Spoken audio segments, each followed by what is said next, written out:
my plan today is that I'm going to tell you all about my story, all about myself. Or at least, I'm going to tell you what I can remember.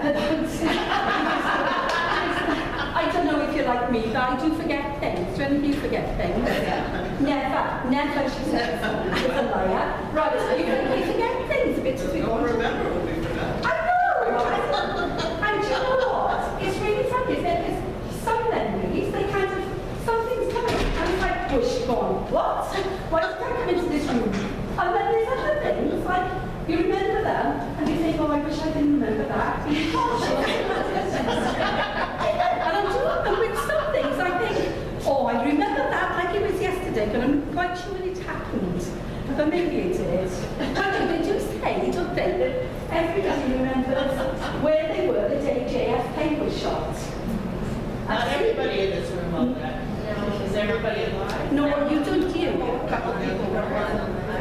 Well, I was alive, but I don't remember. It's just one of those things I don't remember. But I tell you what I do remember. I don't remember that, but the indelible memory imprinted on my brain is the first time I seen Shirley Bassey. Death of JFK, seen Shirley Bassey. Exactly the same kind of experience, really, for me. Do you know who Shirley Bassey is? Yes. Goldfinger, yeah! And diamonds are forever! You know that whole thing? Well, that's Shirley Bassey. And she was born about 15 minutes down the road from where I was born. And do you know who else was born near to me? Tom Jones. See, you know him. So I tell you, to be born Welsh, first is not to be born English, but to be born Welsh is to be privileged. Not with a silver spoon in your mouth, we say in England and Wales and Scotland and Ireland, but with music in your heart and poetry in your soul. Anyway, I was born, you don't remember, I'll show you that. I was born in Wales, UK, Europe, across the pond, and I was born on the 30th of June, 1956, so don't bother with the math. That makes me 57. I'm 58 this year, so I know it's hard to believe. I was born in a little place called Penwine. Now that's in the Welsh valleys, in the mining valleys. And I tell you what, it was built, first off, as after the war, as what you call a project, I learned now, as prefabs. And pre meaning before, and fabs meaning fabulous, so it was less than fabulous, to be honest. But, you know, things change, times move on. And if you look at Penwine online today, sorry about this, but I'm going out after, so I need to get dressed. If you look at Penwine online today, it says Penwine is a village. Well, that's a bit of a euphemism, but it says it's a village between Aberdeen and Kilmawine. And that will mean nothing to you lot, I know, so let's move on from that. But it also goes on to say Penwine has a number of retail outlets located in the village, including a post office, newsagents, traditional fish and chip shop, a grocery type store, and I think that's it. And it goes on to say a bit more. It says most of the retail outlets are located in a designated retail space called, wait for it, really created this, the shopping centre. It's like the mall. Yeah, that's Penwine when I was born. And 1993, it's made national news, it did. Obviously not my birth, because that would make me like a young Beaujolais Nouveau instead of a vintage claret. But no,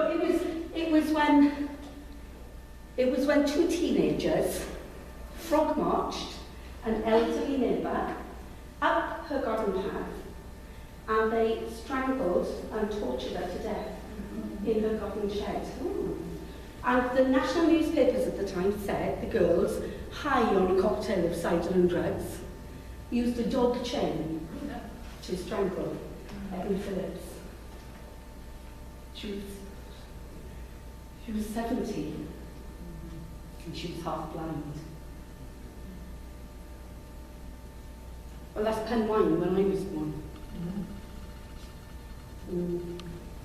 I was born in Nana Sally's house on my dad's side of the family, but we soon moved down the valley to live in Mount with Granny Ruth on my mother's side. So we live in this small rented miner's terraced house. That's me, Mum, Dad, Granny, and my brother and sister, Peter and Anne, and the dead people. My grandcha's there sometimes, but we don't count him because he's dead. And sometimes, because he was Granny's second husband, and sometimes her first husband comes through as well. And it's really interesting, isn't it? You know, there seems to be this kind of etiquette with people the other side, because they never come through together. It's like there's been some kind of negotiation. Do you go Tuesday, Thursday, Saturday, just before supper? I'll go Monday, Wednesday, Friday after breakfast. That way, we won't be there together, we won't be in friction, and there won't be any trouble. Because it wouldn't be right to bring friction through from the other side, would it? It's just not right. So that didn't happen. But we had a lot of dead people in Granny's house. She really liked it. She loved company. And mostly the dead people came when Mrs. Kennelly came to visit. Now, Mrs. Kennelly was Gran's blind Irish friend. You know Ireland? It's not Wales, it's not England. That's across the water. And Mrs. Kennelly lives down the road on her own with her dog. She called him Blackie. And I'll tell you, when I was 4, this woman scared me witless. Because she's this big, she's got fine white hair, stuck flat to her head, dead white eyes, paper-thin white skin, and she walks with a white stick with this black dog with white whiskers. Scares me rigid. And they sit there, pair of them, they sit there in front of the open fire, looking for faces in the burning embers. And I think, when I'm 4, well, there must be ghosts in there too. Mind you, they don't pay for the call. They don't pay for the call because Grandad was a miner. So with Granny being a miner's widow, she gets it free from the coal board. And every winter, a whole ton of coal is dumped on the pavement outside. And we've got to carry it, bucket by bucket by bucket by bucket, through the whole house, down 14 steep stone steps, to the coal coach underneath the house. And we go down the same 14 steep stone steps to the only toilet in the house for the 6 of us as well. And I sit there in the dark of night with Granny, in the freezing cold, pitch black, with a candle casting shadows on the grey stone wall. Me here, Granny there. You finished yet, girl? No. I'm 3, and she's been telling me stories by the light of the flickering candle. I'll try again. I haven't finished, of course, but another story makes the bitter cold worthwhile. I am shivering. It's cold. So while I try again,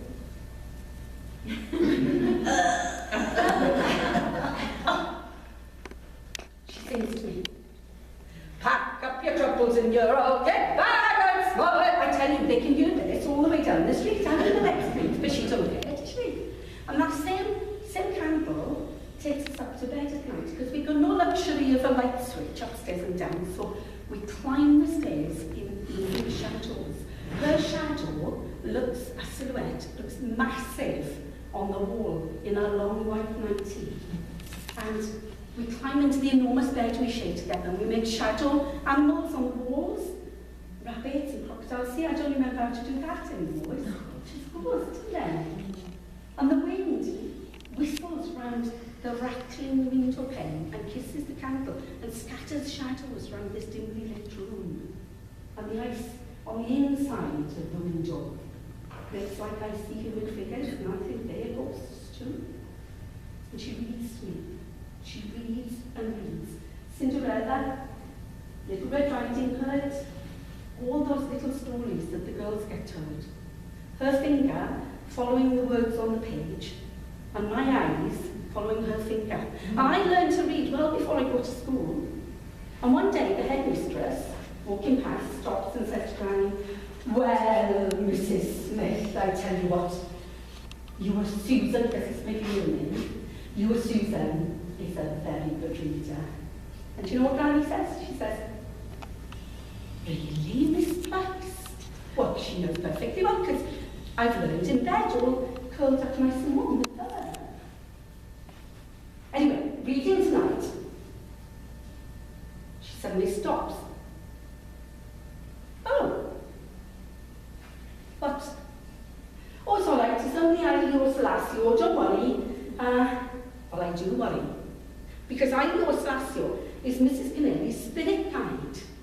And he follows Mrs. Canelli everywhere. So he should be down the road in her house, not wandering willy-nilly round our bedroom. So I slide further onto the blankets and closer to Granny. It's all right. Take no notice. Where is he? He's at the bottom of the bed, but he's come to listen to the story. Let him be. So I try to let him be. But I don't know if you've ever tried ignoring somebody when you don't know exactly when they are. It's not easy. So I slide further under, and she touches me close by like this. Before I know it, I'm asleep, dreaming. And sometimes, in those hours just before dawn, when the miners come back from the night shift with the rest of Mount asleep, singing as they come up the streets, with their faces pitch black in the cold, black dark of the night, their voices drift through to my dreams. But I'm all right, because I'm good up, safe and warm in Granny's arms. We all need dreams and arms covered us. Anyway, I'm 5 when we move out of Granny's and we go and live in the dark house. Now, the dark house has brown walls, brown floors, brown doors, and there is nothing I like about it.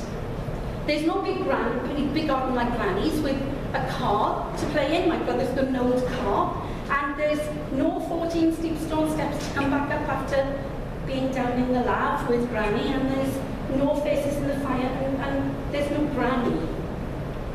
But Dad says it's all right. I'm going to get you a swing to put in the garden. And Mum says it's all right. We're going to get a rainbow. Now a rainbow is like a fire, but different, she said. So they do those things. And on Saturday night, they go to the Working Men's Holland Institute.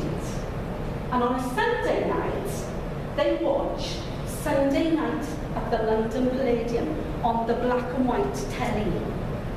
And I tell you, when Shirley Bassey comes on that telly, they are so happy.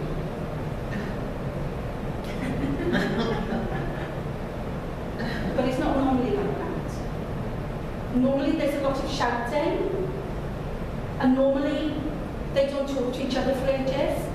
So I'm getting, tell your father his dinner's ready. Dad, your dinner's ready. Tell your mother I heard you. Mum, he said he heard you. And I am 5. And I don't know what's going on, because we're all in the same room and nobody is deaf. And it makes me feel sick. But I don't say anything because I don't want anyone shouting at me or not talking to me for ages. And this goes on for weeks and weeks and weeks. And then one night, out of nowhere, she runs to the bottom of the stairs and shouts, "Dad, come see this quick." Well, he comes down the stairs like a nutter, because this is the first thing she said to him in her own voice, direct, for months now. So there they are. And she says, Saturday night at the London Palladium and Shirley Bassey's on it. And he comes up behind her and he kisses her, right there. And she turns around and she kisses him, smack on the lips. And then, do you know what they do? Then, they smooch. They smooch to Shirley Bassey. Well, now I don't know what's going on. I look at Dad, and I look at Shirley Bassey, and I look at Mum, and I look at Shirley Bassey, and it looks to me, age 5, like Shirley Bassey can make everything all right. So I decide that when I grow up, I'm going to be married, but I am going to be happy all the time. Or maybe I'll be like Shurl. Anyway, not long after this, Dad goes into hospital. It's a TB ward. And I said to Mum, what's a TB ward? What's TB? And she says, it's the name of the ward. He hasn't got TB, is he stupid? But he's gone a long time, and I'm not allowed to visit. And I think he's going to die, because she says he's getting really thin. And I go into the garden where I think nobody will hear me, and I shout up to the dead people, "Hey, dead people! If my dad dies and comes up there by mistake, will you send him back?" And a voice from next door says, "Definitely." Well, I'm scared witless. It's my friend Keris, who I didn't know was in the garden. And she's looking over the wall. "Definitely, definitely," she says. "That's what dead people are like, Suze." But when he comes home, he is really, really thin. And my sister falls in love while he's in hospital, and she has a boyfriend, because she's older than me, she's 13, and do you know what she did? She kissed him. And I saw it. So I know that we're going to have a baby in the family now. And when he comes home, he takes me to Nana Sally's on a Sunday, and we go on the bus, and I love being on the bus with Dad, because he's a bus driver, so we don't have to pay. We've got a special card, and it makes us feel really important. And I think, okay, when I'm older, I'll be a bus driver. And I say that to Keris, and you know what she says? She says, "Don't be so stupid, says, you can't be a bus driver, can you? You're a girl," which I haven't thought about. And today is Sunday, and we're going to Nana Sally's. And we're waiting at the bus stop, and Dad is having a cigarette while he waits.